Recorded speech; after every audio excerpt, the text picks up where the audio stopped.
All right. Show's cooking. Adam Schwarze, welcome back. Good to be here, bro. Dude, Thanks for having me. you're starting to become the guest. Like it's been a year now since my show. To the January was my first. Oh, congrats, man. So it's 1 year going in. Is this our anniversry? Almost. I'm wondering when we filmed last time. It almost is probably to the year. I think we filmed in like February or March. Yeah. For your episode. But yeah, it's you're like this. I'm having like repeat guests on. People like, you come back on, do this, and then your locals like, yeah, I gotta have Adam on because things are getting pretty buck wild, and not only Minnesota but the world. Kidding, right? Since we last weird time talked. to be Minnesotan, right? I know, right? Everybody was texting me like the last few months, like, what's going on up there? Like, I thought you guys were just super chill Midwest. I'm like, I don't know. Every once in a while, we got to make the news. But well, welcome back. There's a ton of stuff going on. We just dive right into it. But I guess we can kind of start off first, though. How's the U.S. Senate run going? I know we had our caucus. Today is February 9th. Caucus was the 3rd. Yeah, so. Look at you. Claim to be a political outsider. You're almost deep state. You're so inside. Yeah, no. Yeah, we're one of 2 states that does a caucus system. Mm-hmm. I think the closest state is Iowa. I think that's kind of analogous, but we're really unique. Yep. Most states are just kind of going to a primary. I love, by the way, that Minnesota is unique in that we're very much a bottom up instead of a top down driven state. You have to go to caucuses on February 3rd, which is the first Tuesday of February, where essentially this year, I think 18,000 people who came out to Republican caucuses. Mm-hmm. I think it was like 20-some thousand for the Democrats. Mm-hmm. And then you whittle those down to each party does their own statewide convention. For the Republican Party, it's in May from the 29th to the 31st. Mm-hmm. And at that point, you whittle down those 18,000 and change to 2,250-ish. Okay. So a little over 2,000 people, and they're the voice of the state. So for the Republicans and the Democrats, now, some more backstory for the Democrats, it's really not that important of a process. For instance, we have Governor Tim Walz. Mm-hmm. He has not been endorsed. So he when he became the governor, he was endorsed. He won via primary. That's really common on the Democrat side. Yeah. For the Republican side, only one person in the history of the Republican Party of Minnesota have they ever lost an endorsement but then go on to win a primary. Okay. So there was like in the 90s, this guy named Arnie Carlson, who was a 2-term incumbent governor, lost a primary and then lost an endorsement, then went on to win a primary. And then there's the most noteworthy example of that is the name you would recognize is Tim Pawlenty. Yeah, Pawlenty. Yeah, he was a 2-term governor, then went on to run for U.S. president, unsuccessful, but great campaign. Mm-hmm. Came back to Minnesota after that, ran for U.S. Senate, did not win an endorsement, went on to run in the primary where he raised and spent about $2.5 million. Mm-hmm. And he lost to this unknown candidate who worked really hard on the ground, the grassroots games. His name is Jeff Johnson. He raised about $300,000, and I think he spent like $170,000. Really? So literally, it was almost like 10x. Yeah. So I tell that story because it shows how important the endorsement is in Minnesota. Mm-hmm. Like we are really a people grassroots driven state. Nice. Into the Breach is excited to be teaming up with 9 Line Apparel, a veteran-owned apparel company that celebrates the spirit of freedom, courage, and American values. Go check out 9lineapparel.com for freedom-loving patriotic gear perfect for your family members, first responders, veterans, and active duty service members. When you're done selecting the amazing merchandise and apparel 9 Line has to offer, punch in the code ITB20, that's India Tango Bravo 20, for a 20% discount off your next purchase at 9lineapparel.com. VetTV is a streaming service created by veterans for veterans, with over 30 different series to choose from, including our new series Battle Lab that features special operations soldiers going head-to-head with the newest tactics and threats on the modern battlefield. Into the Breach listeners have an exclusive discount of paying $1 a month for the first 2 months of subscription with the code BREACH. So head on over to VetTV and type in BREACH at checkout to receive this incredible offer for your VetTV subscription. Thank you for listening, and now back to the show. Nice. And so what years were that? You have any chance? I mean, the Pawlenty name, that was like early 2000s. Yeah, right? I want to say like 2006 or something like that. Yeah. That's pretty wild. 2018 was when the Pawlenty came back and tried to run for U.S. Senate. Okay. And Jeff Johnson was like, nope, because he got the endorsement. Oh, okay. I tell that story because, I've been running for about a year now, but obviously a political outsider. Mm-hmm. But I've been doing for a year now all the work with the grassroots. So I've got the relationships built. I'm the the bona fide people's champion, if you will. And I'm really confident that the work we're putting in will yield to getting endorsed. And so I'm trying to like get, because there's like 10 candidates now. I'm sure we'll talk about the fraud. Yeah, we can get into all that. But with all the fraud now, it went from like 5 governor's candidates to 14 and 2 U.S. Senate candidates to 10. There's all these political, opportunists that are getting, I'm like, let the process play out. We're not Democrats. We don't anoint. But after we have that endorsement convention, we got to get behind the endorsed candidates. Okay. So when is the endorse? So that was in May. Correct? Exactly. Yeah, exactly. Okay, cool. So I think the Senate endorsement will be the morning of the 30th. I think the governor will be the morning of the 31st. Okay. It's up in Duluth, Minnesota. Got it. And so then you are working towards May essentially. Exactly. Exactly. So like, and it is kind of, I mean, I've seen you, I've been tracking you on Facebook and everything like that, and on your Instagram. So I keep a little bit of political insider. Thanks, brother. Yeah. And, and you've been putting a lot of groundwork in, and I just remember, I mean, it's crazy. I'm sure you don't see that side of things, especially like, like when you start seeing like the social media politicians, they're like, I got a following. Now I'm just going to go run, and it's kind of... I was the opposite. Yeah, exactly. And no following. And there's no following. So you're like, which is like, but it's interesting though. I mean, it's you are doing the OG hard work. Retail politics, Yep. 3 to 5 events every single day, 7 days a week. Yep. If I'm traveling, I'm out doing fundraisers to raise money. So we've also raised a historic amount of money. Yeah. So I've raised more money than any person running for office in Minnesota. That's awesome. All the governor candidates, AG candidates. Yeah.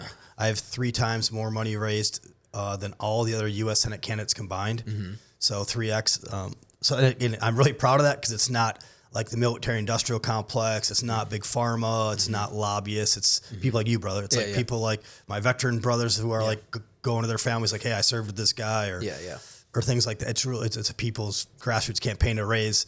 We've raised over $1 million just from like grassroots. It's pretty impressive. Wow, that's pretty cool. That's really cool. Yeah. And it's like... Gives me hope for the process. Yeah, it does. Yeah. Well, I mean, you see it play out. I guess people are, the social media algorithms show you the doom and gloom. I mean, that's what it thrives on. But sometimes you have the elections and things turn out, you're like, oh, I guess things are okay. Yeah. You know what I mean? Like, and I feel like when you're doing the local stuff, and it's really hard for people to look at local. They always think like, this think globally, vote locally, those old sayings. But everyone always thinks globally. Like everyone likes to turn out for the presidentials. That's right. The midterms are always it's a kind of a crapshoot. That's right. That's right. So, but yeah, I feel like I've seen you going around, and so it kind of feels like that one-on-one. And obviously, you've been at it for a year, so it's like when you go to people, are you sure you're not a politician? I feel like you're a secret politician here. No. I'm just like trying to like my brain's cranking. I'm like, oh, this is how it works, No, you're right. Though, it is like especially in Minnesota, like the not only the retail politics side of it, but you are so right. Like this endorsement process, it actually is like an intimate process where I have to call. I've been getting, thousands of people to come out now for the last year, but now that we have our slate of the 18,000, it gets whittled down to 2,000 and change. It is literally going and having a coffee, having a beer, going with these people to dinner, going to church and like becoming friends. Yeah. And it's interesting, this better than anybody. It's like the military, it's a family business. Like they treat you well, you bring in your siblings or your kids later on, and politics in Minnesota and this kind of dynamic is also very much a family business. Yeah. Like these are very not transactional relationships. These are very personal relationships from these people that have had to earn their support, show them my bona fides for like a conservative or value. So you're right. It is very like one-on-one engagement. Yeah.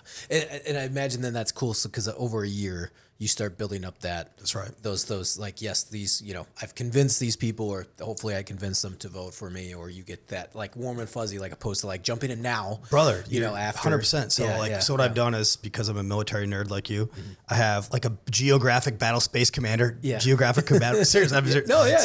And I've overlapped them on top of our congressional districts. So I've got like a little leadership node in every single congressional district where I have a thought leader in that area who's been in politics, decades, and they're my mentor, but they're also my touch point to the ground. And then they build out their own little command architecture from down up in each theater. That's really cool. Yeah. So it's literally like we have like a couple, 100 people on our volunteers, and we have a bunch of paid people now, but it's really cool to see how like the years by like getting the thought leaders, having these discussions, and it's really, it's been fun. I imagine you've been all over the state, clearly. Yeah. So what's your take on things? Like, how are people feeling what's their what truly, like I said, what is truly their I don't say the biggest complaints, or what's on the front of their mind? Great question. So Minnesota is not a monolith, but it is the Verizon map.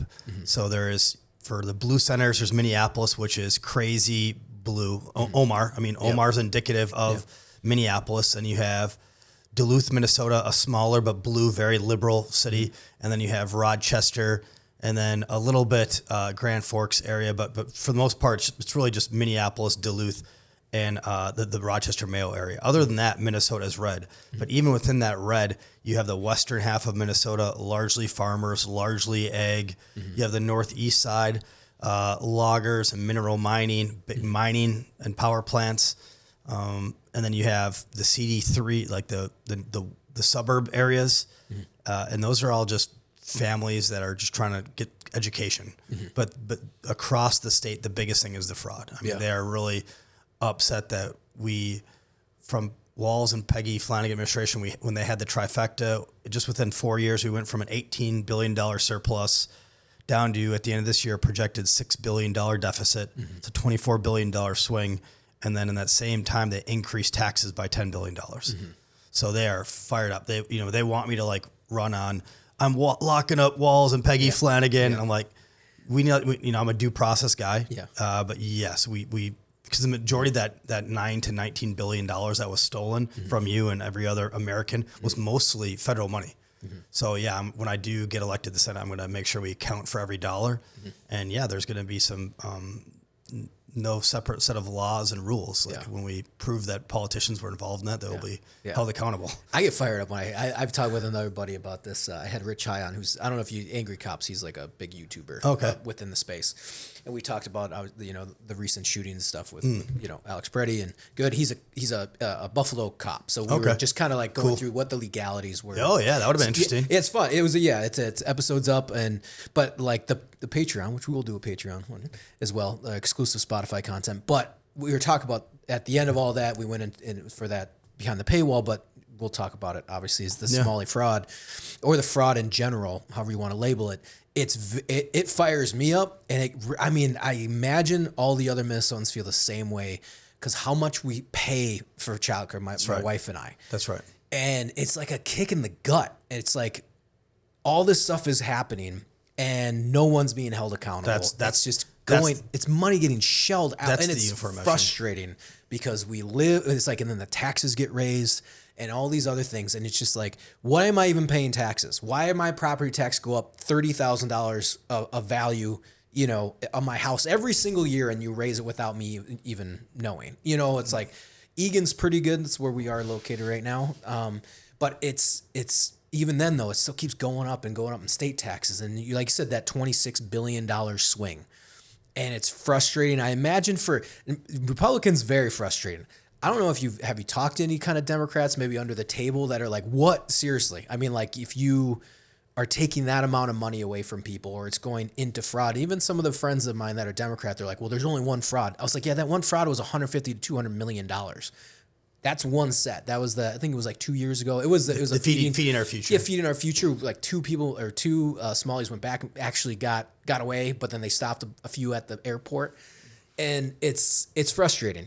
If you're, I think you've seen some things online that are probably indicative of how people feel is, I did everything right. I work hard. Those are still great values to continue to do. Yeah.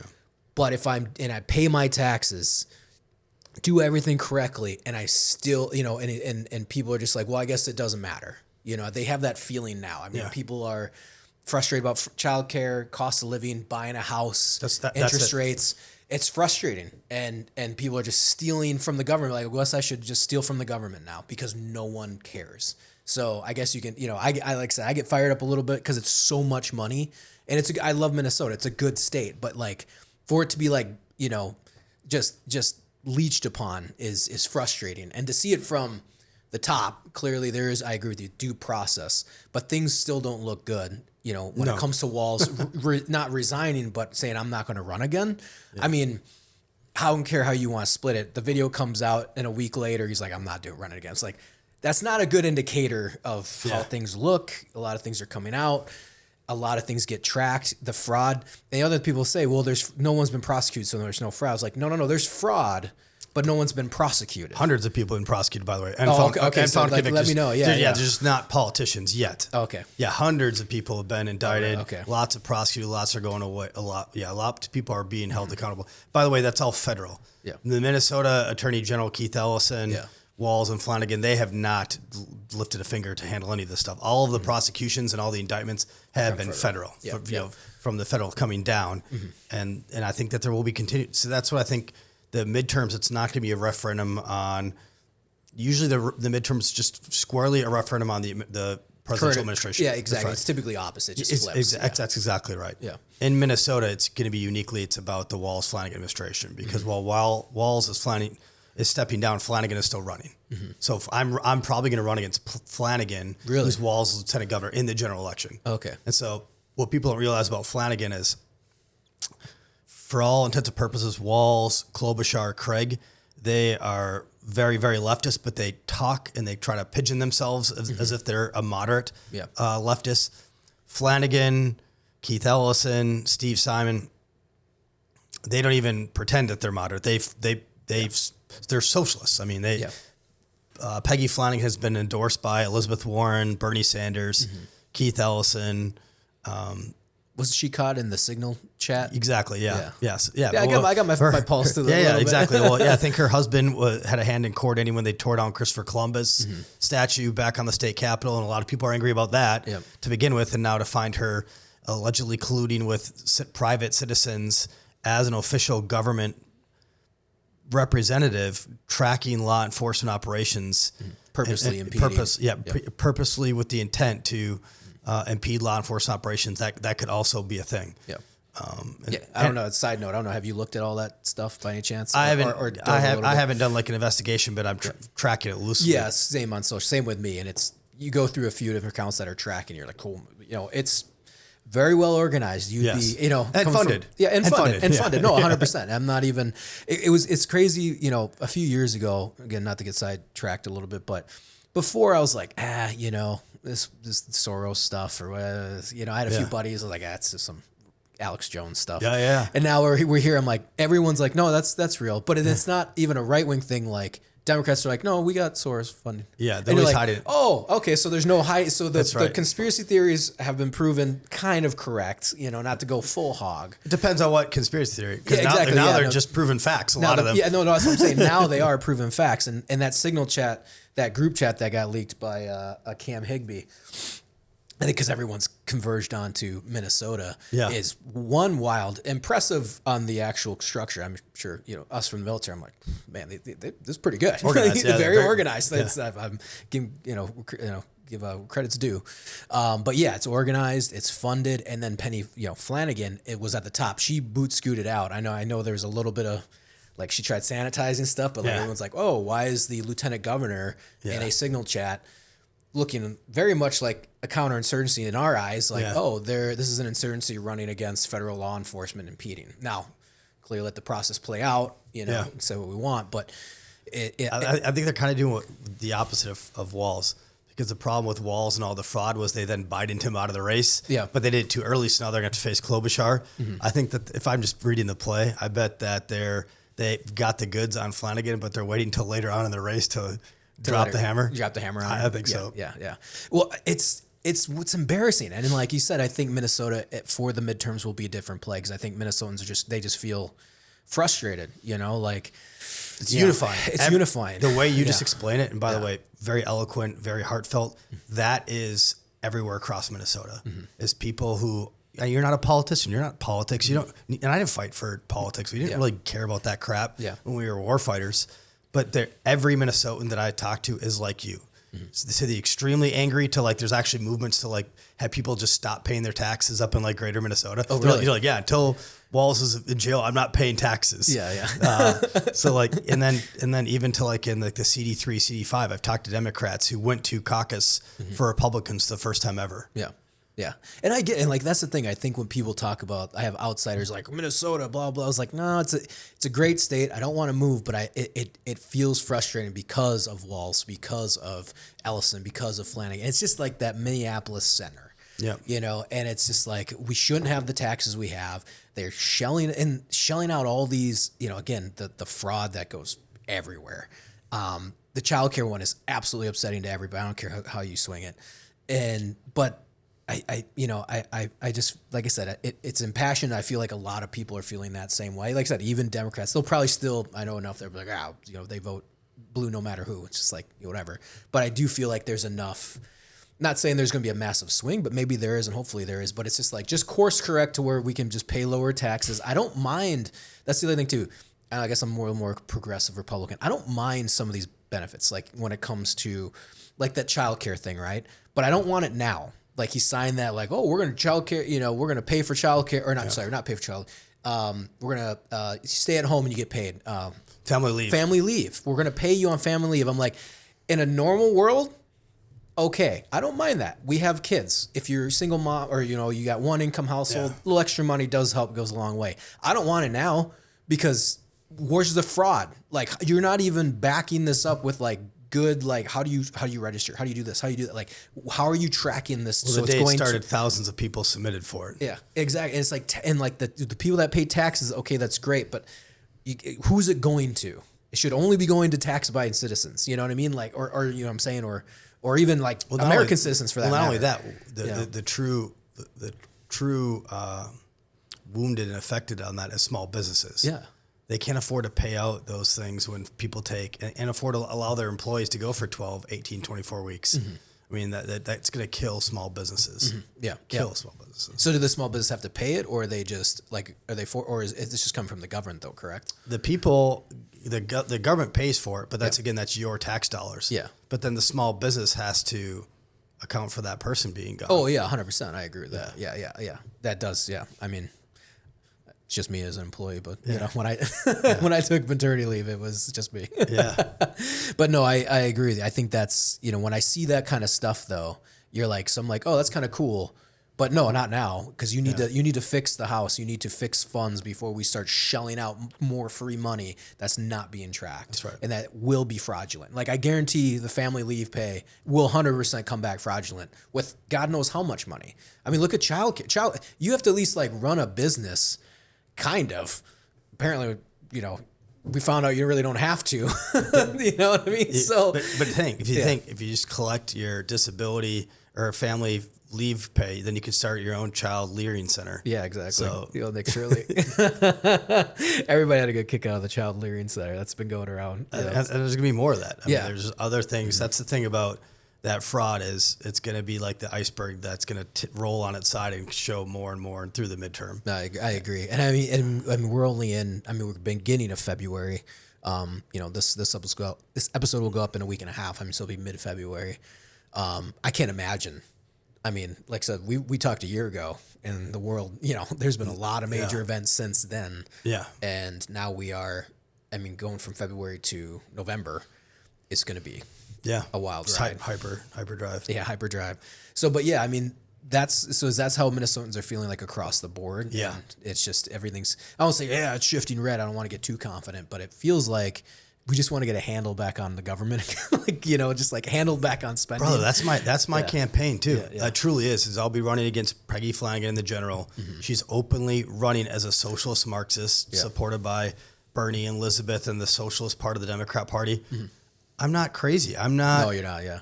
I'm running as a very pragmatic person. If I'm radical about anything, it's my love for our country. Mm-hmm. But I'm running on an agenda that supports the middle class working Americans through getting government out of the way, lowering taxes, getting education back up and running again for across this United States of America.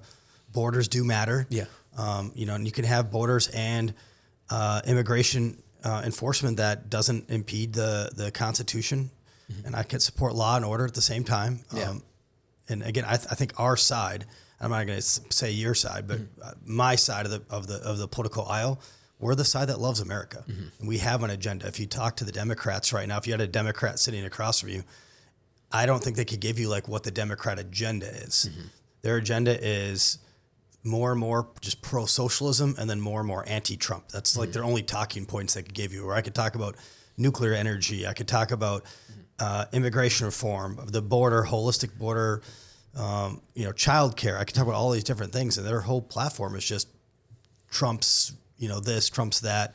And, whatever Trump could, find a cure cancer. That's like the tagline, and they would I think that Trump identified that if you have Tylenol and you're pregnant, don't do it. And then all these women are taking bottles and slamming. It doesn't matter what that's actually part of his genius is he'll take an issue knowingly that it's an 80 or 90 issue, and he'll just step into the 80, 90%, and then the left goes to the 10%, the 20%. Same thing with men and women's locker rooms. That was a very common sense thing. Everybody understands that men should not compete in women's sports, and yet every single Minnesota legislator on the Democrat, I think they voted on it in the state house the same day they did it in Congress. Every single Democrat in the Minnesota state legislature, every single Democrat in Congress voted for men and women's sports, dudes and chick locker rooms. It's so wild because that's a 90-10 issue, but Democrats just go hard in the paint. Hard in the paint. For that. Yeah. And I know. And it's funny. Again, it's pay attention to little politics, but that in the 2024, I can't believe it's been that long. Year and a half or a little over a year ago. That's what I remember hearing. That was the best running commercial that Trump had was, they are for they, them, and I'm here for you. Yeah. That was the tagline, which was Democrats are for pun. They, them, and then I'm for you. Yeah. And that one, I guess, out of every ad that he had, just skyrocketed. And then they pump more money behind it. Yeah. Because you're right, it's a 90-10 issue. We shouldn't be, and I've heard people say that too. They're like, yeah, I do agree with that. And I was like, well, why don't you just say it? It's not men shouldn't be playing in women's sports, especially as a father. I have a daughter. My daughter's very athletic. We got a 35-pound dumbbell. She's swinging it, and she only weighs 38 pounds. She's squatting it, grabbing it actually with a grip and going up and down. And I'm like, wow, and she's 4.5. And so it's you have to think forward, and I always think too of the argument of, well, it's only a few. You're right. It's only a few. So why do we have to cater to it? It's at that weird, well, it's only a few of them. Why do you care? It was because we don't need to cater to it. Also, if you really want to, support women and women's sports, and some dude comes along and just absolutely shellacks them by 20 seconds on a run. Well, that's what happened in the Minnesota softball tournament last year. Yeah, I heard something about that. You had a trans male, trans female. I don't know. It was a biological boy identified as a female. He pitched 20 shutout innings in softball. Unsurprisingly, they just dominated 90 mile an hour. He's 6'4" or something. Just a specimen. He could have been playing, dudes baseball. My name's Jolene. Yeah, just gets out there. Yeah, but literally, but so your dad, right? Imagine if your young daughter played softball her whole life and had an opportunity to win a state championship, have a collegiate opportunity for a scholarship. Get a college scholarship. Title IX. Yeah, Title exactly. IX. What the leftist women party that and suffrage fought for since the 50s, 60s, early 70s, and now the leftist is oh, screw women. We're for dudes. It's back, and like I said, it's a 90-10 issue. And by the way, even people that publicly support you talk to them behind the closed, they're like, yeah, that's right. It's then why? Why do you go to the extremist parts of the group? I'm sure the Republicans have their issues too. I know they do, but I'm saying is some of this is very common, that I'm that's one issue. It's are we still doing this game? And I know this last week, it's real big on the, especially when it comes to children and trans and kids. It's they've had that big court case that now, you can be charged as a plastic surgeon and, for, I don't know the term. Basically, you can be sued for transitioning a child under the age of 18, and they have done it, and they've charged. And Democrats are fighting that tooth and nail, including in Minnesota. Most people think about sanctuary cities. They think about immigration. It's harboring illegal aliens. In Minnesota, they will find if you don't even live in Minnesota and you identify with the sex you were assigned with at birth. If you're a dude, you don't think you're a dude. Yeah. There's NGOs that Walls and Flanagan have set up that will take you from your parents in other states, get you up to Minnesota, and conduct gender affirmative care. Yeah. Yep. Oh yeah. Yeah. I've heard about that. He signed it, and I'm that's kidnapping. Yeah. Without parent, can you imagine if you had a boy and you're in Alabama, and then your boy ended up in Minnesota as a minor and had gender? I would. It's insane. And again, I don't understand why people think that that whole suicidal empathy type thinking of just well, that's just how they feel. If you have kids, you don't care how they feel. Like if they want chocolate, you don't. They're like, oh well, that's how they feel. They really want that. Guess I'm a unicorn today. Yeah, you're kind of like, oh my god, I guess we gotta stick a unicorn horn in it. No, you don't. I have a daughter that's going through that. She's 4.5. Like, it's amazing. It's awesome. I mean, like she's looking for mermaids. We're going on a cruise next week, and she's like, and we're like, they're looking for God, and she's like, I love it because that fun. Embrace that. Embrace that. Yeah, like I'm a filmmaker. I imagine stuff all the time, but she's like truly believes like, oh, there might be mermaids out there, and you're like, yeah, there is, but it's like you're not gonna do surgery so you can be a mermaid. You know what I mean? Like it's I would say it's insane, but it is. It's just one of those things. You're like, it's a 90-10 issue. Why are we arguing this? And so I guess in Minnesota, you're seeing the groundwork. Like I said, you're seeing a lot more than I do how the feeling is on the ground. Again, all the national politics is what really, gets everyone's headlines. But it's obviously you're moving into the local stuff. Like I said, you're seeing more of a shift. I won't say towards red, but or at least a feel that people are upset about the fraud. They are. Like I said, when it comes to the transgender issues, I mean, again, it's 90-10.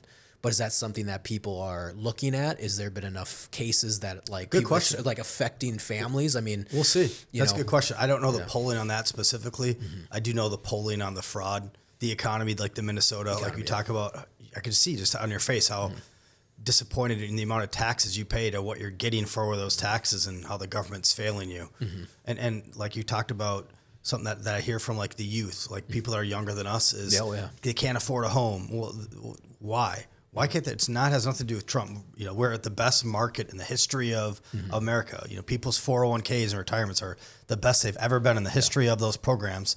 It's because we're still recovering from over government spending during the Biden administration. Mm-hmm. That takes a while to correct itself when you spend so much. And then within our own state politics, we've spent so much that taxes are crazy. Mm-hmm. So people don't have enough money to build up enough for a down payment. Mm-hmm. Again, that $26 billion swing? Yeah.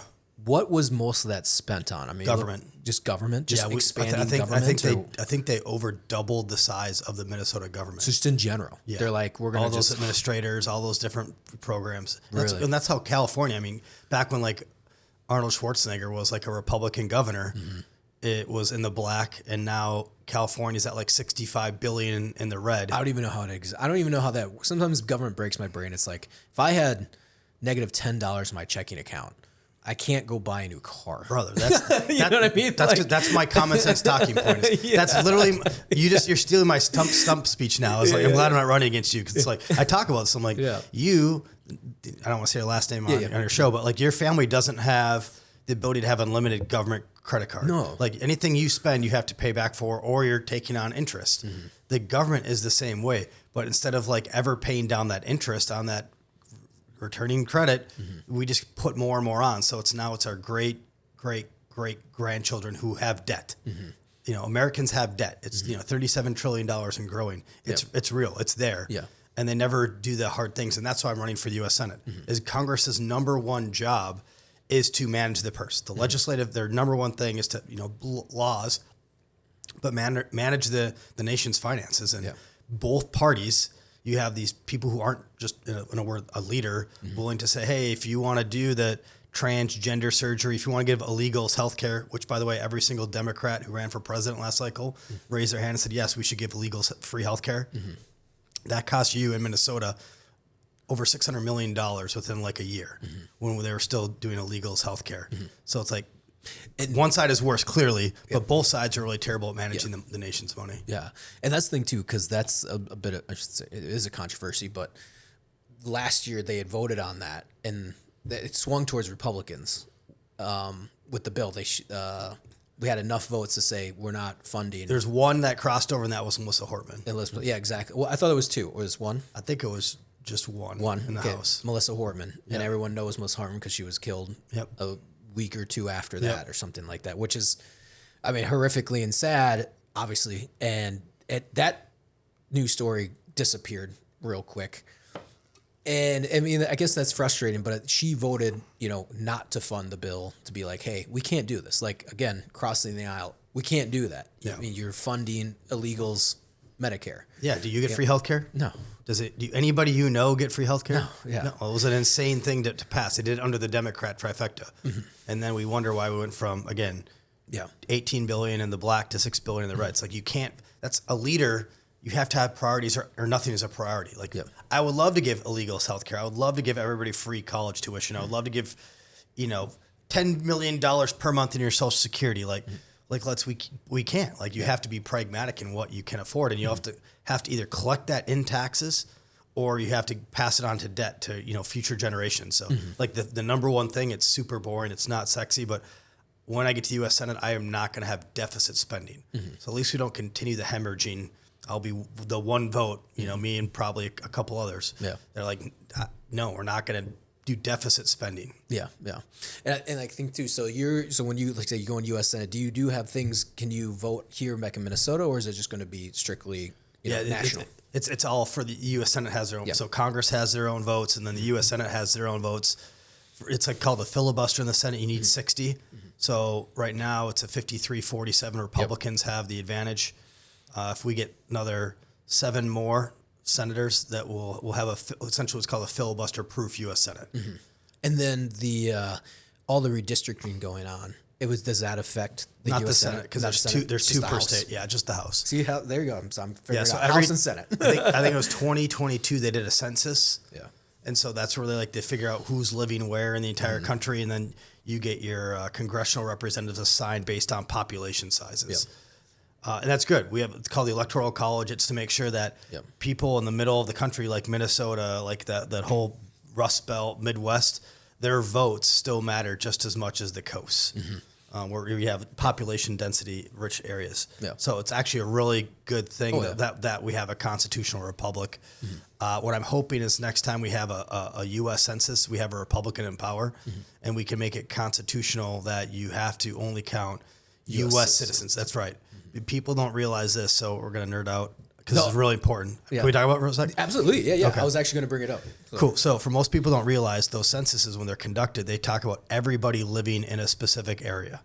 And so what you're actually counting is illegal and non-U.S. citizens in that census, and that affects the census outcomes because it essentially gives the Democrats 10 to 30 more electoral representatives because a lot of those illegals are in those large cities. So if you discounted all the illegals in Chicago, in New York City, in San Francisco, in Southern California, you'd have less Democrats, Congress people, because you have less illegals within those population densities. So it really does affect our dynamic of government. And that's why the Democrats truly, like under the Biden administration, we opened the borders up and had 15 to 21 million illegal come in that are unaccounted for, undocumented, brought in, all these other sorts of second and third order negative effects to our country. And on the flip side, while you have, the Republicans who are so adamant about border security, immigration reform, is because we want American citizens to be part of our electoral process, and part of our constitutional republic is not for illegals. And that makes sense. Yeah, 100%. To articulate it though. Yeah, 100%. And by the way, I don't think a lot of people knew that. Like, I didn't know that. I did. Yeah, and I'm learning a lot of this stuff. I mean, over the years, the census stuff I learned probably maybe a year or two ago, and then now it's becoming more and more prominent. They were talking about redoing it because they'd done it under Trump once in the first term, I think. Yep. And they even admit, like, we didn't do it right. And they want to make sure that come the next 2030 is the next consensus. I think it's 2032. I think it was 2022 when they did it. And I think it was under Biden. Oh, okay. So I think it was under Biden. Yeah, right. Okay. And then they're going to do another one, I think, in 2032. Trump was trying to make a push to have it done before the midterms. Yeah. I don't think it's going to happen. He's talked about it. He talked about a lot of things. Yeah. I don't think there's any real way, because it's expensive. Very, very expensive, very time consuming. It's a very deliberate process. That's why it's only every 10 years. But I'm hoping the next time they do that, we have a Republican president, a Republican legislature, hopefully 60 U.S. Republican senators, and of which I will be one, to make sure that that's only American citizens in the census. Now, is that something constitutionally that's changed, or is it like a law outside, like that's been amended? Like what? I feel like a lot of when it comes to the Constitution, they talk about the census or whatever, it was like very like, we don't have to worry about mass influx. Like you wouldn't have predicted hey, you're going to have an insane amount of illegals or people that aren't U.S. citizens. Yeah. Like I imagine the assumption was, they're just U.S. citizens. We count them. What's the big deal? Documents that were written. I'm a huge fan of the framers' documents, the Constitution, the Bill of Rights. But certainly there needs to be a little bit of maintenance documents that were written in the 1700s. 2026 is just a different time, right? And so I imagine them back then. It's just people within the states. Well, actually, at one point, it was slaves are only 3/5 of a vote. Yeah, yep. And that was Democrats, by the way. That was I think it was, I forget what justice it was, and Andrew Jackson who fought all the largest anti-human rights people in our nation's history are just objectively Democrats, because the Democrats up until the 1980s was all the southern states. Every single person in government down there was a Democrat legislator. So all like the huge pro-slave people. Again, their first Republican president was Lincoln, right? Yeah, let's go, bro. I mean, that was people don't realize that we're the pro freedom party. So bottom line is it is a constitutional thing. I think it will have to be an amendment, if I'm not mistaken. But we need to do that to protect our country. But in the Constitution, was it just say people under that? Exactly. That's so plain. I think it's ambiguous. I think it's ambiguous. Ambiguous. That's what I'm saying. It's very ambiguous. They wouldn't have thought that. That's right. The whole thing. That's right. Yeah. So it will. This I'm sure that will for sure go to a Supreme Court. Yeah. Luckily, we do have it's supposed to be an objective, non-political, but we do have a little bit of a. Let's not kid ourselves. We've had more people on the Supreme Court that were appointed by Republican presidents than Democrat presidents. So I'm confident that will get adjudicated on the side of just our country. Do they want to do that soon to like bring that up to the Supreme Court? Or Republicans would, I'm sure, but Democrats would not, I'm sure. And just the process to do it. Not doing it within 10 years would be very difficult, very expensive. I don't know, but I'm very confident it won't happen before my election. Very confident it won't happen. Because I had Travis Ekbaum on. I think you remember. This was like this was like a third episode, right? And we talked about. That guy's knee deep in the. I get. So if I ever get stuck on a question, I text him. But he was telling me when they were talking about U.S. citizenship and people born here. And we had talked about it on the episode, and threw it up on. People had their thoughts on it, and he brought up a few. I know it's not being questioned right now, or if they are sending it up, I can't remember, but to the Supreme Court. But there apparently had been a few Supreme Court cases already that had actually said, "Hey, you have to be." The way that it's worded is, wow, this is where I'm failing. It's basically you are a U.S. like you have to be the subject of the country. So like a French person born here from 1798 is not a U.S. citizen. Yeah. They are under the subject of France. Therefore, they are a French citizen, but they happen to be born in the U.S. Right. And apparently there had been a few cases that had ruled in that favor. I don't know what had happened after that. They have some implications based on those rulings. Or something like that. Yeah. The implications. Yeah, the implications. Yeah, exactly. I don't know where along the way that people are like, oh yeah, you're born here, you're U.S. Which I don't mind, but it's funny seeing that now with you're seeing all the ICE raids and they're like, well, the kids are U.S. citizens, and I remember a few years ago people were like, we called them anchor babies, and they're like, well, that's not politically correct, and now they're like, we can't get rid of them because that's exactly what's happening right now. Now granted, they can stay with a family member or a guardian, or they can go back with their parents. Yeah. But they are U.S. citizens. Like I'm still very much like you were born here, cool. But it was an interesting case that they brought up in the 2024 presidential run. That was kind of it was Greenland. Which is still actually I didn't even written that down. I didn't even write down Greenland, in the list. Spoiler alert: we're not going to take over Greenland. No, spoiler alert. Yeah. Got real hyped up on Venezuela. Greenland was looking good, it was Greenland, and then the U.S. citizenship aspects. I was curious if that was still a thing, or if they just kind of like let that one go. To the wayside. I think that'll have to be a legislative change by Congress, and I hope they do. Mm-hmm. Yeah. I hope they do change that so we're not incentivizing people to come to our country illegally, right? Yeah. And what people don't realize, this is what people don't realize, is I'm very heartfelt.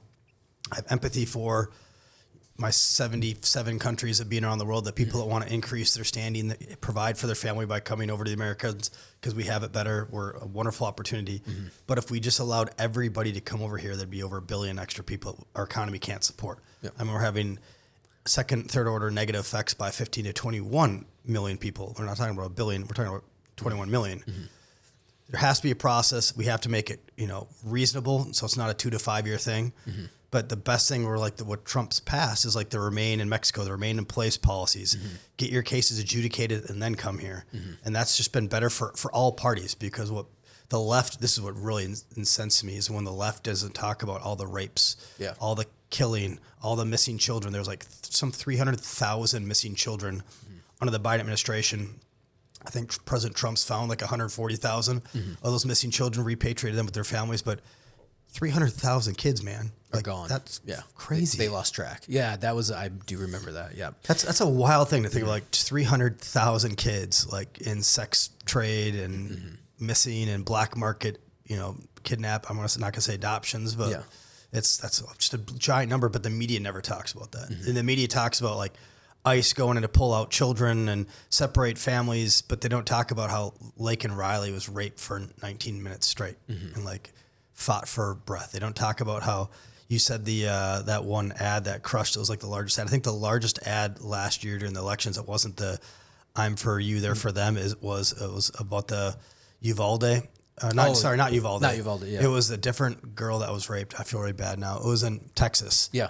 But essentially, it was 5 illegals that were caught, allowed to come back over. Caught. It was like 3 times they were allowed to come back over here, and they picked up a hiker, another Latina, and then they raped her forever and then murdered her. And there was like an 8-minute video from like the girl's mom talking about all the different events. And I think they played that during like the Super Bowl or something leading up to the election. I know what you're talking about. It was wild. I saw the video, and I'm like a pretty stoic dude. I was like in tears.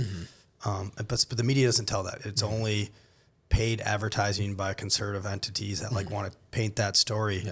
And I think those stories need to be heard just as much as everything else. Well, I think the exposure, it's coming to light because everyone's got their issues with this administration. But I think what's coming to light, I think there's a lot of good stuff. I think there's a lot of annoying stuff. But but I think one of the good part is there's a lot of stuff coming to light from everyone of like the CDLs, illegals, like just commercial driver's licenses.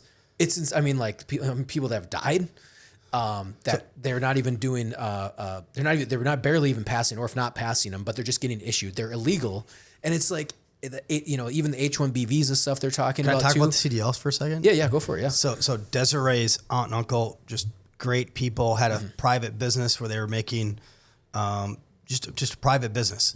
And one day her uncle was driving through a light, and an illegal guy in a truck ran the red light, T-boned her uncle, broke his back, can barely live, no money because it was an undocumented illegal. The company like somehow got out of it, but it was an illegal immigrant, not a CDL that was hired and known by the company. Yeah. Well, now this guy is just ruined the rest of his life. For like 40 years, he can't do anything, can't provide work. Now he's on government assistance now, and it was all because a company had hired this CDL driver that had no business driving a truck. And that's not a one-off. We're seeing, I think just last week or 2 weeks ago in Pennsylvania, an illegal killed 4 Amish. Yeah. And then out in San Diego, Marine was killed, and his son, I think. That I just saw in the last week. Yeah, that's last week, right? That's last week. Yeah. So like clearly, companies are still taking advantage. I guess the frustrating aspect of that is, it's one thing if it was like someone that's not qualified, but they're a U.S. citizen. It's another when they shouldn't. They're illegals. They shouldn't be here. That's right. And then there's a process to get your CDL. There's a process to do all this stuff, and people are taking advantage of it, and then people end up dying. That's right. It's like you said, the criminals, they got thrown back over into Mexico or wherever and they kept coming back, or they were arrested, and then sanctuary cities just throw them back onto the street, and then they murder or rape somebody. Yep. They shouldn't, I think people are like, well, there's criminals everywhere. It's like, yeah, but U.S. citizen criminals are different from illegals. They should have never been here in the first place. And that's really frustrating if something happens and they've been caught, thrown in prison, and then they're released and then they commit these acts, or they should never been here in the first place and they're getting giant. I mean, these semi trucks are not small. You know, like, you know what I mean? Like, people barely know how to drive manuals. It would freak me out if I stepped into a truck and being like, all right, let's rock and roll. Like, it's insane. So I think a lot of Americans feel that sentiment a bit, or at least until it starts affecting people. It's like, that's right. So that's it. You just hit it. It's like nobody gives a crap about politics until something personally affects you. So for Desiree's family with that illegal driving the CDL, you're very informed, by the way, on some of these things. But like how those CDL, you know, people don't have the licenses that are killing people. Thank goodness there's entities, media organizations that are getting that truth out there. And then I do got to give the Trump administration, Secretary Duffy, who's the Secretary of Transportation, he is really leaning into cleaning that up. In Minnesota specifically, he's talking about withholding federal money from Minnesota because Walz is like totally complicit in some of that stuff as well. So the Trump administration, specifically Secretary Duffy, is crushing it, leaning as hard as they can to provide some just sanity in these issues. Well, I mean, we're only a year in. You know, so you know what I mean? I think a lot of people feel like they wanted 6 months in, they wanted a whole new utopia. 6 months in, Doge already saved every single American $1,300. Yeah. That's wild. I'm not saying there isn't a double-edged knife there, and there was some other trials and things that could have been done differently, but overall, $1,300 to every single American in our country saved back to your bank account. I think after this election, they're not doing the Wally dollars like Walz did when we had the $18 billion. But I think that Trump is talking about giving people just a straight up cash return on their taxes. Yeah. That's crazy. And at the same time, we have the best performing market in the history. Like it's never been this high. Yeah. And I think, and it goes back and forth because we see our retirements, or like we've talked to our guys and they're like, don't expect this every year. But then the last like 2-3 years, it's like 20%, or 18. So, it's like, it's been great, and he's like, just be ready when it hits the back to normal, which is like 10%, whatever. Yeah. And, but yeah, I understand the frustration. I think a lot of people, when you bring in, if you want to come to America, obviously you got to go through the process. I have friends that I fought alongside, that they had to go through their whole process. It's like, I didn't realize that either, was that even if you fought, in the U.S. military, you still have to go through that green card process. Yeah. And, sometimes guys serve and then they get out and they finally get or U.S. citizenship, which is it's obviously a very big deal. And no, other people have done it, and it costs a lot of money. It takes a lot of time. Now, you can say what you will about the process, but that's the process, And, and I always wondered too, I mean, that was another thing I found out as well, because I think a lot of this come to light, like how do, when people were like, oh, well, so illegals, are they undercutting people and getting, and collecting welfare? And the people are like, yes, they are, because I'm a LLC owner, and I didn't realize this is how to do it, because in my head I'm like, how do they do it? But you don't need a Social Security to start an LLC.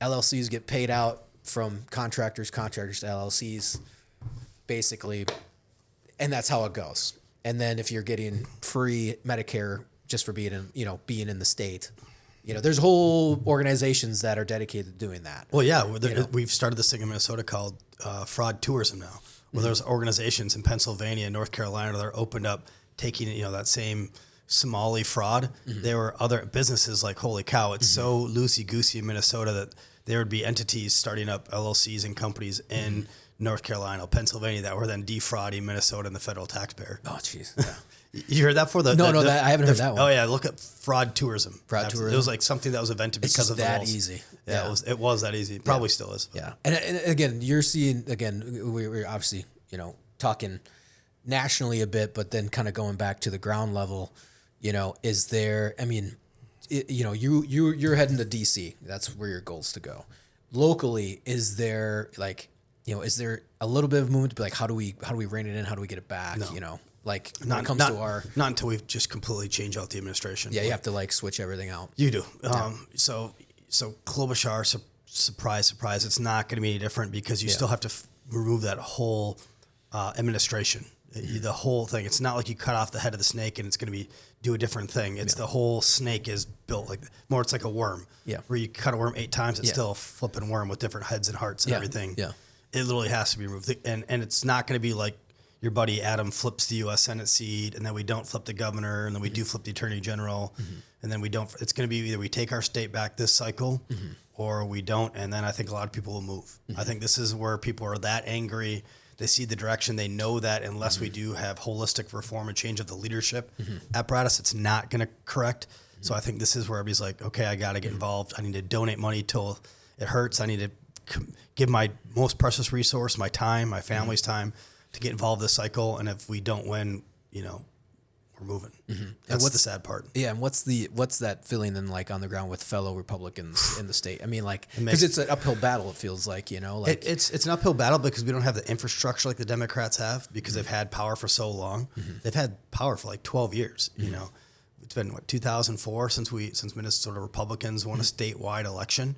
So we don't have the apparatus. So I guess there's that part of the uphill battle. For me personally, I'm at the top of the ticket. I mean, not to like humble brag, but just kind of put like the stress that's on me personally is I've got more money raised than any Republican running right now in the state. People are excited about, we're excited about flipping out walls now, but they're still excited about the governor's race. That's like a $30 to $50 million race. My race is probably going to be $100 million plus. So like I'm the top of the ticket, and I've raised $1 million now, but Angie Craig, Peggy Flanagan, that's nothing. I think Angie Craig's raised like $6 million. Peggy's raised like $3 million because they just have the donor apparatus within the state. So for me, it's like, holy cow, I have a lot bearing on my shoulders because our party, I'm nothing against the Minnesota Republican Party, but it's broke. It's running on fumes. So for all intents and purposes, Schwarze for Senate is now the Minnesota Republican Party, tasked with getting enough national resources into our state that we can completely take our state back. A lot of pressure. I was gonna say, yeah, that's a lot. A lot of pressure. Well, I think that was the thing too. They talk about with that fraud. I believe there was they were trying to track. And again, it's super. That's another frustrating aspect of this. When you pay your tax dollars, it goes to the government. The government then funds the fraudulent healthcare or fraudulent daycares. Then that daycare money gets kicked back into an NGO.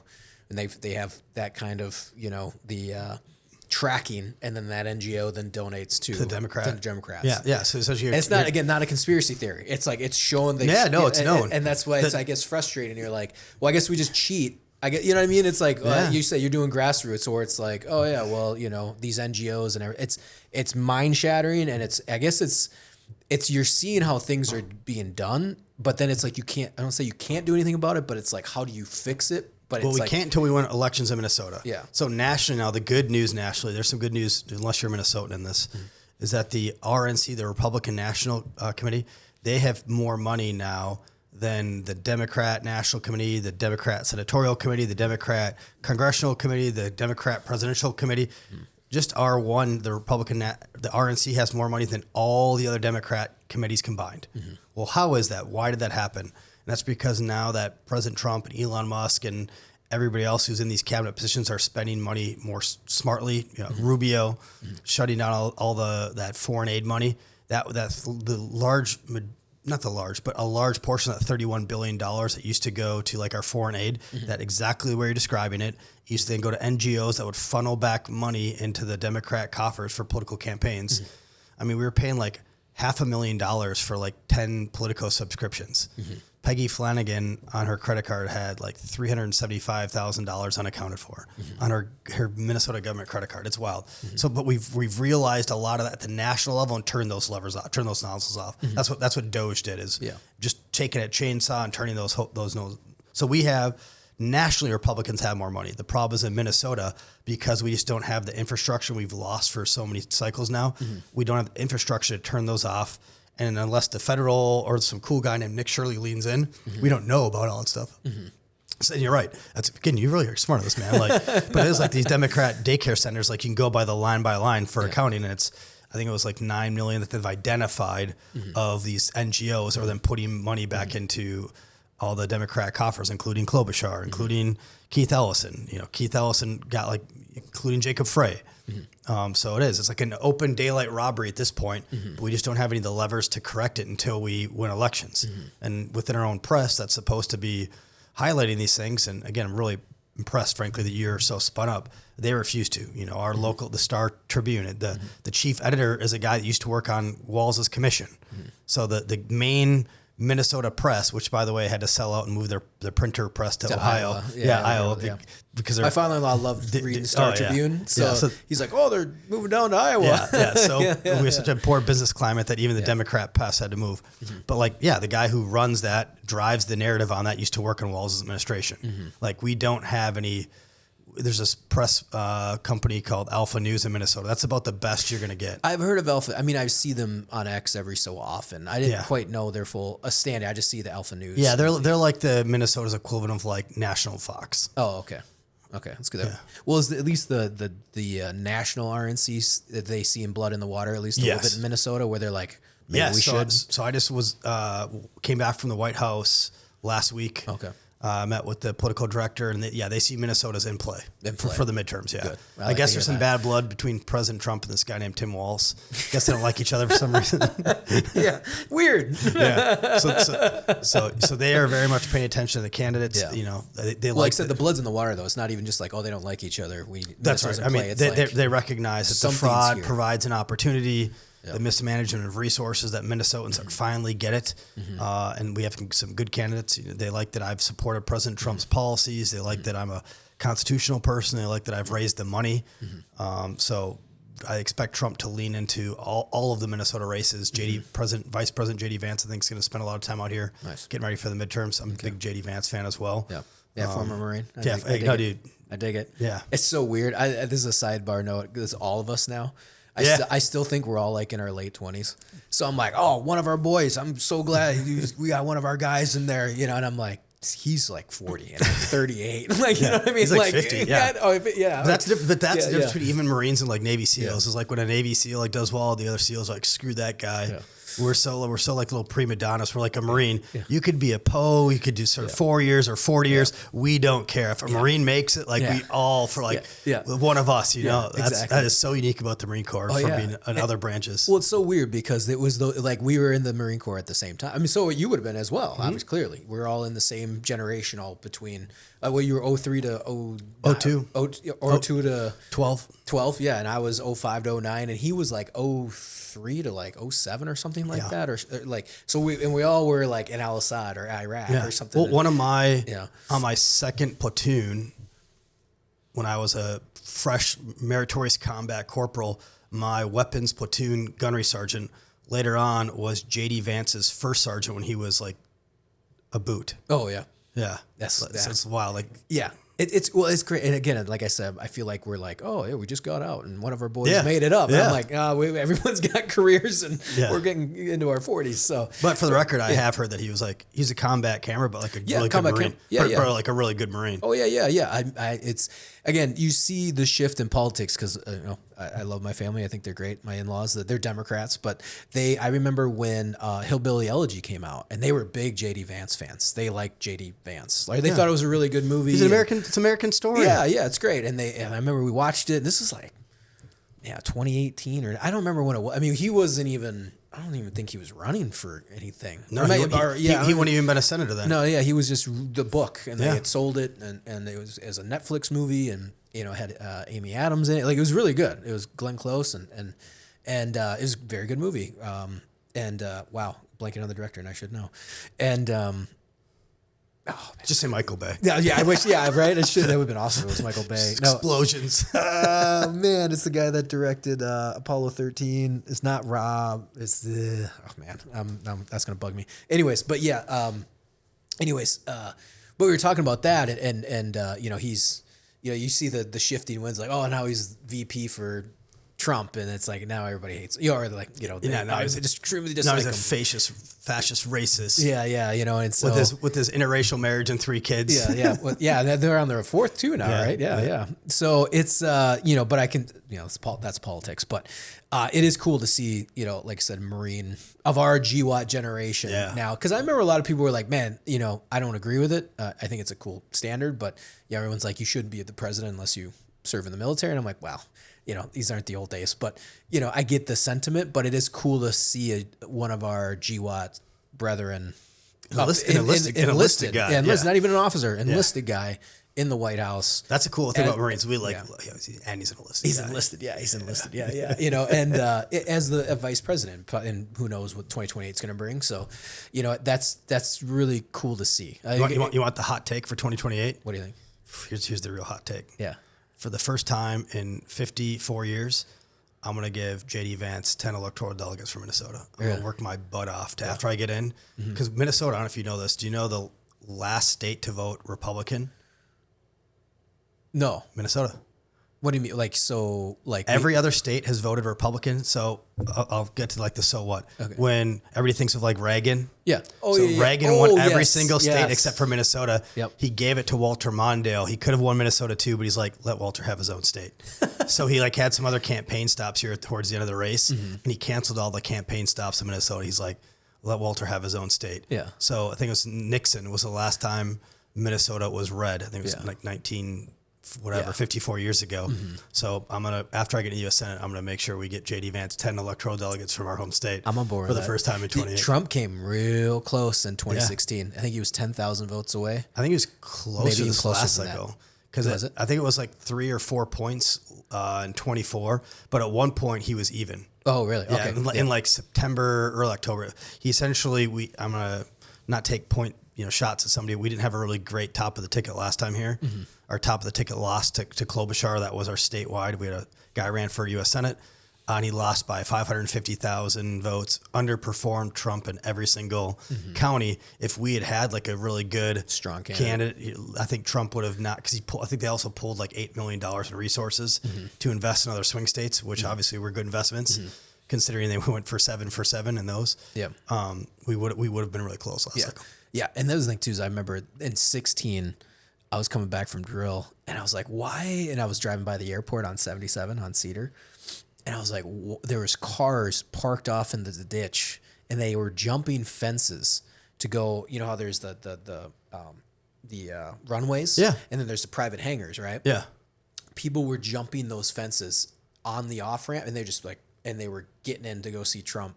And it was for that rally he did. It was the last minute rally in Minnesota. And that was, I just remember he was like real close. I remember Minnesota was in play. Yeah. And it was like 10,000 votes. I remember it was super close. Yeah. If you look at it, it was real close. Yeah. Only because I just remember seeing him like, oh my God, like they're going to, is he going to swing Minnesota? Yeah. You know, a different momentum, I think, at that time. But yeah, and then this time, it was a bit different. But you know, I agree. I think that's it's a cool, you know, I mean, that would be awesome. But across like you said, locally though, a lot of like, do you feel like the Republican Party does have strong candidates? You know, because we are split pretty down the middle in Minnesota. Because a lot of people are like, why is it this way? It's like, well, our Senate's actually, you know, we were voted. It's like, because sadly, I think wasn't there like 2 Democrats? Like, there's like the legal stuff happened, and then sadly Melissa Hortman, and then there was like, we're like 50-50, aren't we? You're so good, man. Wow. You're got a future in local politics. I know this. No. I can't wait to talk to your wife about this. Like, you're going to be running.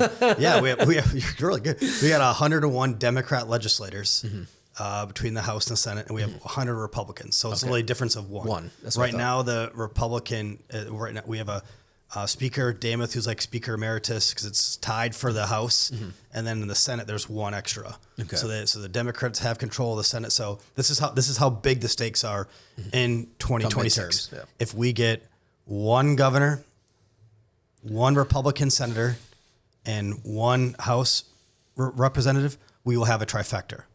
Republicans for the first time in probably 30 years. We had a trifecta. Conversely, if we lose the governor, lose a senator, lose a House member, the Democrats have a trifecta. Yeah. That's what's at stake for Minnesota. The stakes are so wild, so high this cycle, and people are it's going to be bloody and gross at the end of this journey. But I'm just going to hold myself high, be principled, run on like positive agenda, have an agenda. Yeah. Try to work for every Minnesotan. And so, but the stakes are huge for the cycle. And have you, again, everything got blown open because of the Walt's not doing it. Yeah, and that's right. Except all opportunists, all that kind of stuff. That's right. You know, what do you see anybody for governor, or you know what's that feel like? I truly don't know. Everyone was like, Mike Lindell, is he a good? You know what I mean? Like, but I know he's like, I don't want to say the social media, but you know what I'm talking about. I know you exactly have like the popularity opposed to someone that's actually going to do something. Or so I don't want to to overstep and talk about the governor's races because I'm very, very sound on my messaging. I'm going for the endorsement, and let's kind of pull back for a second. So like we have that endorsement at the end of May. Yep. And then the worst case scenario would be if we don't have an actual endorsement. So if a candidate can't get to 60%, it's called a non-endorsement, and then we go to a primary. The only way we win these elections in November is if we have an endorsed candidate and we get behind that candidate and we don't have primaries. It's never, I think I said in the very beginning of your show, it's never happened where somebody who lost an endorsement then went to win in a primary. Tim Pawlenty just tried it in 2019 with millions. It doesn't work. If we have rogue candidates that lose the endorsement and then try to go do a primary on the side, we'll lose our state. Like we will not take it back. So it's so critical that we have an endorsement. It was 5 governor candidates and then up to like 15. And now I think 2 or 3 just dropped out. We had a tragedy today. One of the governor candidates' daughters was stabbed last night. Oh, God. So he's out. And then we had another candidate, governor, one of the top tier ones, who he pickled off and is now running for Minnesota auditor. So there's like probably 4 or 5 like top tier candidates left. My point is I'm going to support down ballot the endorsement, just like I'm for the U.S. Senate. So I'm very confident I'll get endorsed, but I'm going to like lean on those other candidates. Are you in it for yourself? Or are you in it for the team? I'm in it for the team. I'm telling you, if I don't get endorsed, I'm going to get out of the way. I'll help you. I'll give what kind of resources I can. I'll give you my supporters. I'll give you all my data.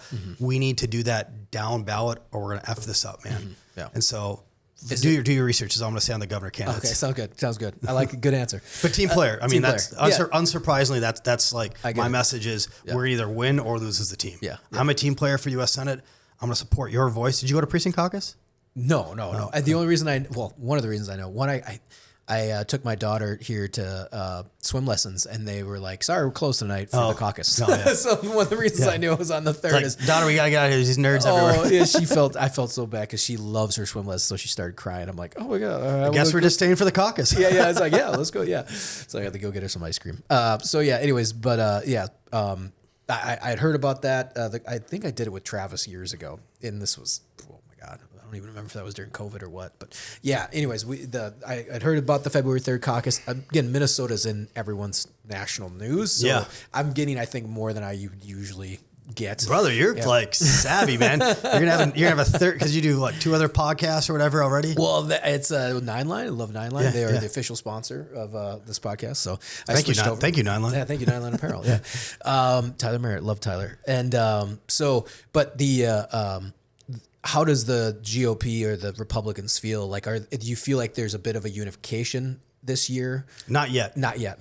That's what I was kind of curious. Not yet. More to this point, like there's an excitement that everybody recognizes this is an opportunity, and every Republican, every conservative recognizes the stakes. Yep. And I would also, I think, submit that the Democrats also recognize that they're on the wrong side of some things, and the stakes are high on their team as well. So both sides recognizes the stakes. What that hasn't translated yet to, at least in my eyes, is a unification yet. But that's where kind of Republicans and Democrats are different anyways, is like I've won more primaries already than Kamala Harris ever has, right? They anointed Klobuchar behind the scenes.